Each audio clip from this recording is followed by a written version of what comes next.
Hello, everyone. Welcome back to another episode of The Hot Seat. I'm your host, Brock Vieira. This show is brought to you on behalf of Team MBS Media.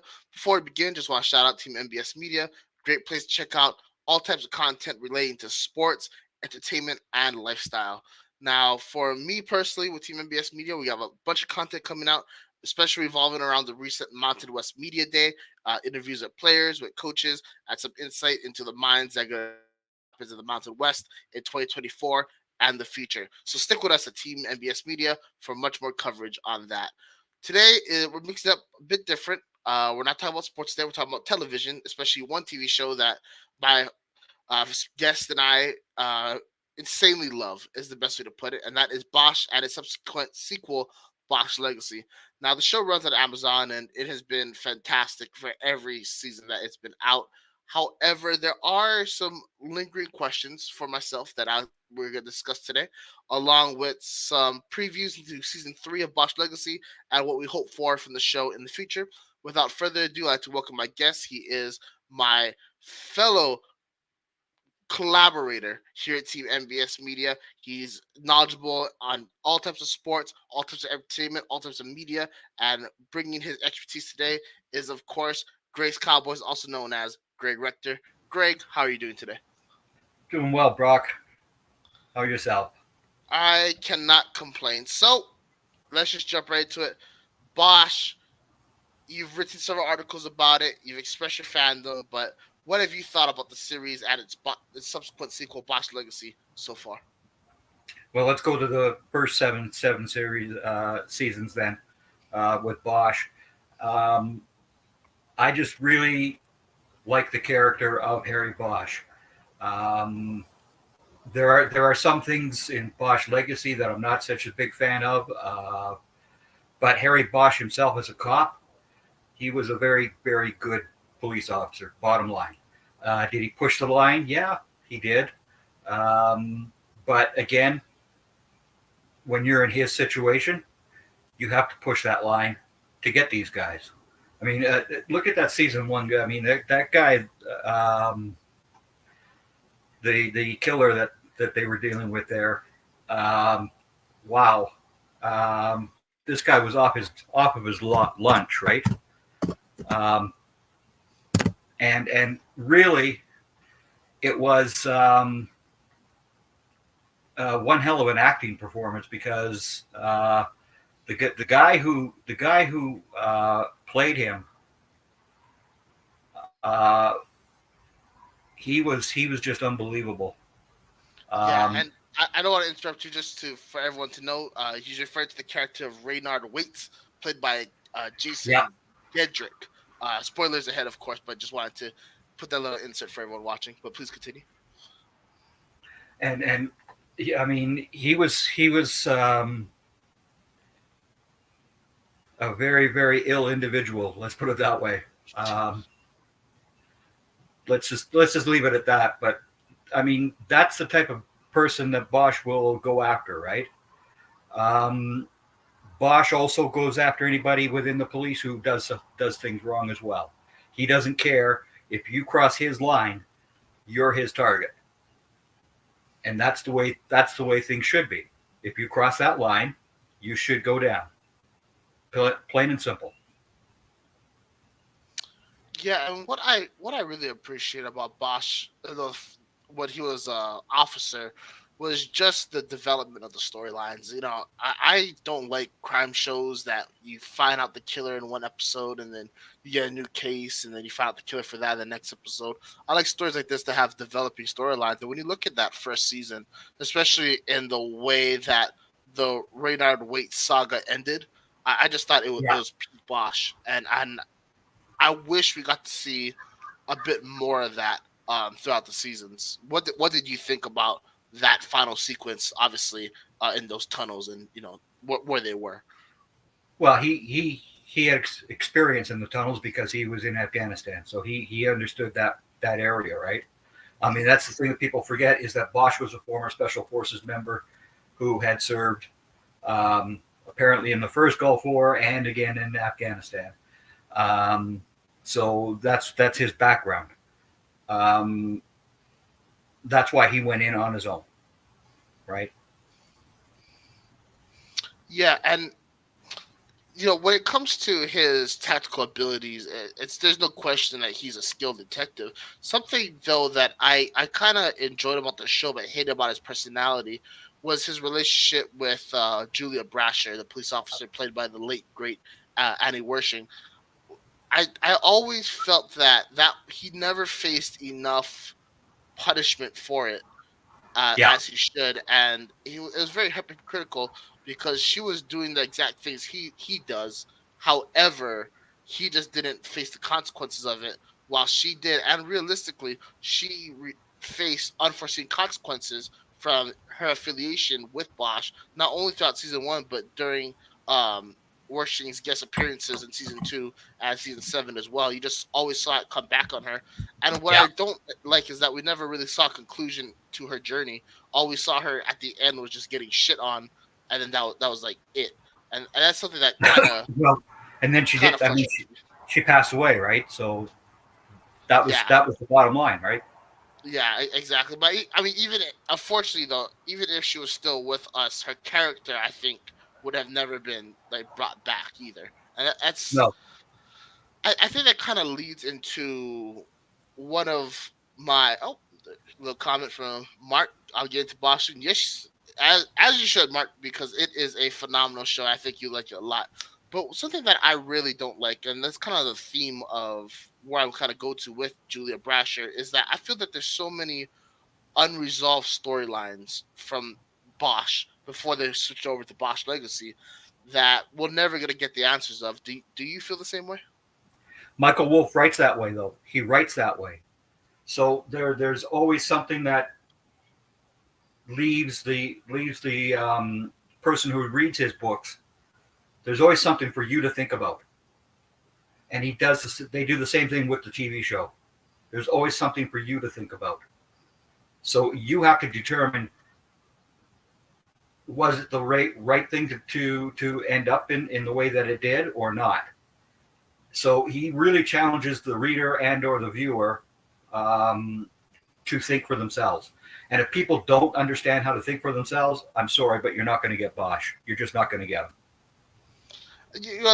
That's a fair point, but I do think that there's some storylines that are a bit too unresolved. Like I thought a great example of what you're saying was Veronica Allen, because that is still an open-ended story in the fact that she got away with it and now is living her life, but also close enough to the fact that we don't have to see what happens to her in the future. Or maybe a case like Lieutenant Billets. Like we don't exactly know what happened to Billets. It was odd that Billets, again, spoiler alert, it was odd Billets wasn't there when Maddie went missing in Box Legacy. I mean, maybe that's just a scheduling issue with the actress, Amy Aquino, but I felt like their stories got told enough to where we can accept we're not going to get the whole story. I think that there's some with Brasher, of course, with the late great Lance Reddick's, his Irvin Irving. I feel that we didn't get as much satisfaction from his character that I would have liked, even especially the fact of the scene he did come back in season 2 of Box Legacy. I felt opened the doors to more, and now we're never gonna get a conclusion to that. And one of the people that I wish we got to see more of in Box Legacy, we haven't seen at all, is Detective Santiago. Uh, I thought that he was one of the better characters of the show, and it just fades away. So that's kind of some of the issues that I have. Do you think that my issues are a bit blown out of proportion, or do you think I have some No, of valid reason to be upset? I think that again in that world, when you're finished working with someone and somebody else moves to a different division, like Santiago did, that relationship ends, right? Um, there's always that time and place where he could come back again, but his character obviously was very much like Bosch, because they were both old timers, as you kids like to call us. But the the relationship between Santiago and Bosch was police related, right? So now that he's no longer with the police, I don't see Santiago having to be it on the series anymore. That's an excellent point, and maybe it's just my personal fandom that wishes that he would come back. There's another character I want before we kind of move on into the future and get into Bosch Legacy. There's one character I just wanted to say and put out there that I wish we got to see more of, and that's Reggie Wu, um, Maddie's stepfather. And just because they had such a close relationship, obviously, with what we saw in Bosch, and for her never really to mention him again, for him to be mentioned, or just like his ending of just being like somewhat safe in Hong Kong, like that, it felt like or Macau, I forget which one, but it just felt like a bit of a cop out for a character that had so much potential. But what do you think? I think Reggie Wu's time on that show ended because his wife is dead. He no longer is. He was Maddie's stepfather, but that was the relationship between Maddie and him. And Bosch again doesn't have any say over what happens over in China, right? So that's always that struggle that you always see on the show, is the struggle between being an LA detective and dealing with the FBI or some other agency who's got more power than he does. And that really annoys Bosch, right? I mean, when that FBI agent did his thing, and Bosch was not a happy camper at all, right? Mm-hmm. So again, it's something where in this world, Michael Wolff leaves you thinking about things. So he wants you to think about where Reggie Wu is. He wants you thinking that. But again, I don't know if we're going to see this. Another appearance by Wu. There could be an appearance based upon him and Maddie, but I don't think Harry is going to be that heavily involved in it. That's fair. Well, that kind of fills out my portion of just some of the issues that I had. Kind of moving forward, you talked about you had some personal issues with Bosch Legacy, right? Am I correct? Yeah. Dive into them. What are some of your issues? Well, I also have the same issue with the Lincoln Lawyer. Are these big goofy guys who are their tech guy or their lead investigator and all this other sort of stuff? I just don't buy these guys as characters. So Stephen Chang, he could be a fine actor, but I just don't buy this guy as a very good character. I just don't buy him. So that's my one issue with Bosch Legacy is Stephen Chang. I'm just not sold on this guy. I'm much more sold on Maddie, Mimi Rogers, who I said in my article. I mean, Mimi Rogers has just been so good in this series from the get-go. From when she was on that first series on Bosch into Bosch Legacy, Mimi Rogers carried season 2 as far as I was concerned. She carried season 2, which was a nice change. Yes, I could not agree more. Yeah, and the character, of course, referring to Stephen Chang's Mo Bassi, it's too over the top for me. Mm-hmm. Like it's honestly to the point of ridiculousness, and I don't blame the actor because he's just trying to portray a role, but it just doesn't. It doesn't do anything for me either. He just doesn't do anything for me. I'm not saying he's a bad actor. It's just his character just doesn't fly with me at all. I completely agree. I think if they tried to make him like not sound the way he does, the character could work. Yeah. But it's the way he talks that I think just turns everybody off. Because the character's construct of being a technological expert, assisting Bosch in the way that he does, and then obviously we have this kind of side story between him and the FBI agent that we've just hit like its peak in the season finale. I think that is very, very interesting until he opens his mouth, and then you're like, okay, now this is like what, you know? So I think that's that's the biggest issue with that. For me, I'm concerned about where is season 3 going, because I know where this one's going. This one's going to be a hot season. Yes, I agree, especially with the introduction of a very known character from the books played by, oh, what is her name? She was Nikita. I oh, Maggie Q. Maggie Q. Thank you. Which I want to get to in a second, but I think that if Bosch Legacy of to hold the grasp of the fan base that it does, it needs to be able to expand its universe well in what they're trying to do. The one kind of qualm is that because they're two different companies, we'll never really see that crossover between Bosch and Lincoln Lawyer. I think that's something that really is holding them back from taking the show to a completely other level. What do you think? Well, the Lincoln Lawyer. Yeah, Yeah, but the Lincoln Lawyer is a totally different type of a character from Bosch, right? He's he's um he's going to be always separate. They're not going to show these guys together. They're just not. Um, but again, Michael Wolff also leaves you with suspense on that series as well, right? He does this very well in his writing and on the TV shows. But for me, um, season 3 of Bosch Legacy is going to come down to Madison Lintz, who is a good actress. Kids, unlike those clowns that I saw on Reddit, which I wrote about. Um, she's going to be front and center because of the case against the guy that um, killed the guy who. Kurt Dockweller. Yeah, yeah. Um, because of the other prisoner who calls her and lets her know, that this guy's been taken. Oh, I'm not too sure what happened with Greg, but he'll be right back. Of course, the character that I was referring to in Bosch Legacy will be Detective Renee Ballard, who is in Mike Conley's books.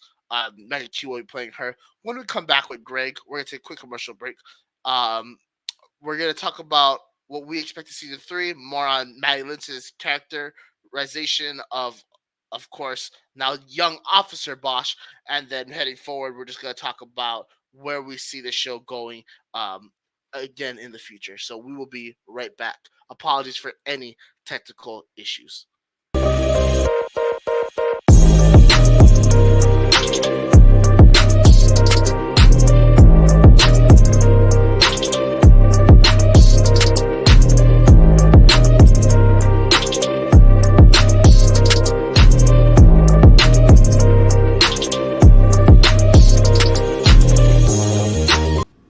This commercial is brought to you by TrueBrain. Say hello to TrueBrain. We're not magicians. We're not going to turn you into a rocket scientist, unless you're already a rocket scientist.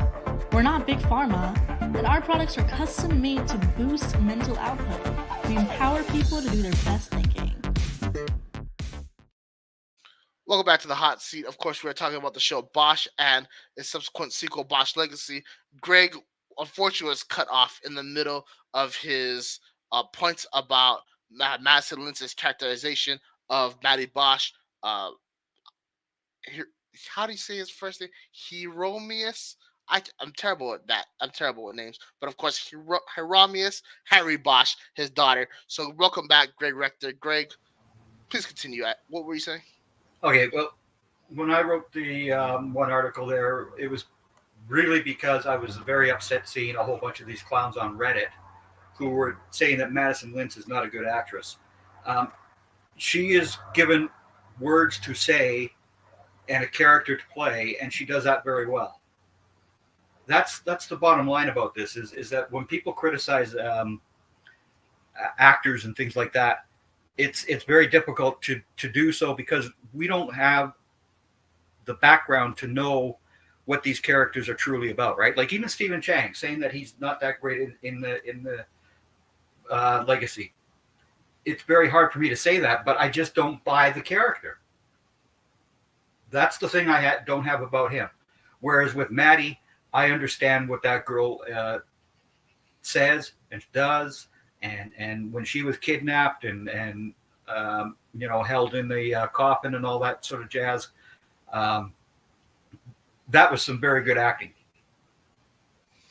Yeah, and definitely that helped the transitions from the seasons was that saga of events, right? With her getting kidnapped, buried, and then obviously finally recovered at the last minute by Bosch. I thought it was a very moving performance. I definitely feel that as she grows older as a person and has more of an adult impact onto the show instead of when she had her during their younger But years. she has Just that. She has that impact in season 2 when she's the one who rescues Bosch. yeah, no, that's what I'm saying. Like when you see these impacts now, I think that she has done a superb job at portraying that, and then I think that her role is growing within the structure of the show well, like not to a point where she's taking it over, but she's added herself as being a critical component even more than she already is. And that's something that I've really appreciated about her performance so far. And I agree with you. I think that people that have criticized it are just going a little bit over the top. One of the moments that really stuck out to me was, I believe it was season 2. It was her and Bosch sitting in his kind of makeshift house, while his beautiful one's getting worked on. His office. Yeah, his office, right? And they're having a discussion about basically all the events that led up to it, the movie getting sold. Like, what was the actual story behind that? I thought that moment right there defined her abilities, and I just been a fan of hers ever since. Oh, and when you see her go to the FBI offices and see the reaction to the honoring her mother, that is just phenomenal. Yes. Phenomenal. Tear jerking, I think, is the only way to put it. Moving forward, where do you see her character going in season 3 and beyond? Well, I think she takes a much bigger step in this series because of what happened with Dirk Wilder, and of course what this other convict now has told her on the phone. Harry's going to be in a bit of trouble, but Harry's going to get saved because Mimi Rogers is now the district attorney, right? So do you think that Mimi Rogers' character, again, I apologize, I'm bad with names, Honey Money Chandler, is going to be able to help him out in that scenario? Or do you think that actually she'll let him like kind of feed him to the wolves? Because I don't have the same expressed loyalty that you're saying from Honey Chandler. She will let Harry hang, but she'll be the one that discovers something about this that saves Harry. She'll be the one that saves Harry in the end. Okay, and what do you think when Maggie Q comes out in the role of Detective Renee Ballard? How do you think that's going to impact the story? Well, that's going to be something that comes at the end of this season. So it's in the final, and we'll see what happens with Maggie Q as Renee Ballard on her own after the season of Bosch Legacy. So, fair. Do you think that we're ever going to see the Russians again? No, those guys are gone. They're gone. I figured as much. I was just a tad bit hopeful because I have always been a big fan of Pasha Lichakov's work. He plays the father of the Russians, and I've enjoyed his acting. Is it Shameless, Gang Related, a couple other shows, and a couple movies that he was in. I've always enjoyed him. So I was hoping, but I agree with you. I don't think there's any reason for them to come back. What do you think happens with Mo Bassi and the FBI agent? I don't think anything is going to happen with the FBI agent because he already exposed her and said goodbye. He said goodbye. Like if she comes back as some new person who's no longer with the FBI, I guess that could be a new romance or something. But I don't buy it. I just don't buy it because again, I'm not sold on Stephen Chang as a character. I'm just not sold on that character. I just don't have any feeling for Mo Bassi. I just don't. That's fair. And then final question about season 3, and just kind of as the show goes on, is there any way to reincorporate in a more full-time role Detective Jerry Edgar, or are those limited viewings that we saw during Maddie's case the most we're going to get from him? That's it, because Bosch is no longer with the police department, and that's the thing that you're stuck on, right? He's no longer that cop. He's now a private investigator. He's a different character now. So that's why Billets isn't around. He has the old two guys who are now retired helping him out, right? But that's going to be it. Unless there's something where he has direct involvement in a case that Jerry Edgar's involved in, then they'll be around, right? But Jerry's not going to be a full-time player. He's just not. Fair enough. All right. Well, that kind of ends our discussion about season 3 and where we see the show going forward. Last questions I have for you, Greg, before we get on out of here. Is there anything that you wish was different from what you've seen so far in the story? Yeah, Harry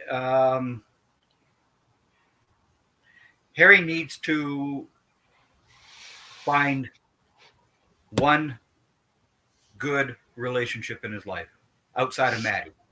Yes. Outside of Maddie. And whether that's Honey Chandler, I don't know, but he needs that relationship. Because I mean this guy's such a loner, right? That he needs to find somebody in his life who can calm him down a little bit on things and things like that. I think it's time that he grew up. You can't be the armed services guy anymore. You're not a cop anymore. You're a private investigator. It's time to settle down and find somebody with his life. That's fair. I think especially in season 2, we really saw the decline of Harry Bosch in terms of his physical abilities. I mean, we see it throughout the season, but I think the most prevalent one was when Maddie had to rescue him. So I think maybe we might see potentially how he transitions, away from that, run and gun life into something more subdued, I guess is the best way to put it. Something that I wish that we saw a lot more of was Crate and Barrel. I mean, there was very few moments that they had an opportunity to shine in the show, and every single moment they did. One of the moments that really sticks out for me is, I believe it's in Bosch, but that's when they come across the van that was used to kidnap the girls. Yeah. And then they all kind of have that oh shit kind of moment, but then when they all they all lock in as well. I wish we saw more of that and saw how all 3 of them and just the entire homicide department, how they attack cases all together. I thought that was a very powerful scene, and the fact that we only had it for like 10 seconds, I thought was a disservice to 2 great actors, but also 2 really good characters. Yeah, and Crate and Barrel are on Legacy because they're now both retired, right? So they make appearances on Legacy, but we'll see what happens with those 2 characters as well. Yeah. The last question I have for you before we get on out of here. Alan Rosenberg, Dr. William Gallagher, I hope I said his name correctly, anthropologist is the best way to put him. He's been popping out in and out in Legacy after very sporadic appearances after season 1 in Bosch. Do we think we see more of him throughout Legacy? And what are your thoughts on that? I'm not too sure. If he shows up again because, I mean, Bosch's thing was helping his daughter get her stuff back, right? Mm-hmm. And you didn't see him again, really, after that. So, again, it's a character who may appear again. But, again, Michael Wolff leaves you in suspense. He leaves you thinking about what happens with these other characters because Bosch is always moving on to something else, right? So that's the thing that people have to understand is that in Bosch's world, a case is closed, it's closed, he moves on. If there's something that's wrong, though, Bosch goes at it tooth and nail until he gets it right.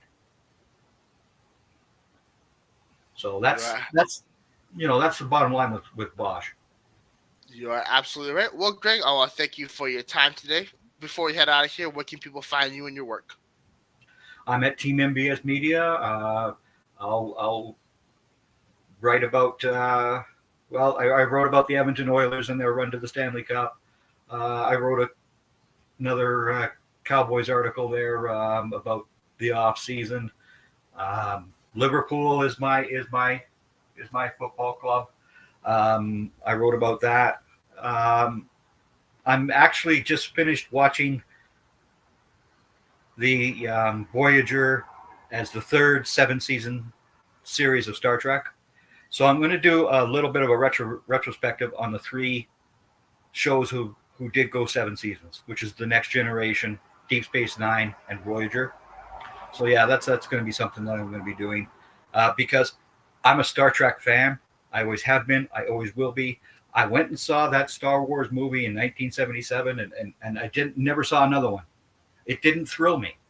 Like everybody else is always talking about the stormtroopers and all this other. It didn't thrill me. Not like Star Trek has. Star Trek has that consistent message.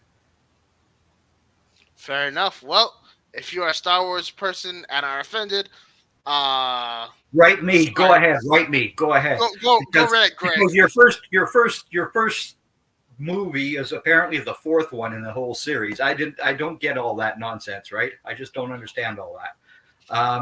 Yeah, it's just nonsense. It really is. So fair enough. Even though I disagree, fair enough. And of course, that'll be a debate for another time. Greg, I want to thank you for coming on the show. I want to thank everyone for watching. We'll be back next week. Not sure what we're covering yet, but of course, I'll let you guys know. For all our college football fans out there, College Football Forecast is coming back very soon as well. Myself and Bill Carroll. We're going to have a bunch of great guests again this year. We got some new faces coming on. We got some longtime friends of the show coming back as guests. This man right here, Greg Rector, he'll be coming on Notre Dame episodes especially, as we approach year 3 of the Marcus Truman Experience. Yes. So, again, a lot more coming up. I want to thank you guys for watching, and we'll catch y'all next time. Have a good one.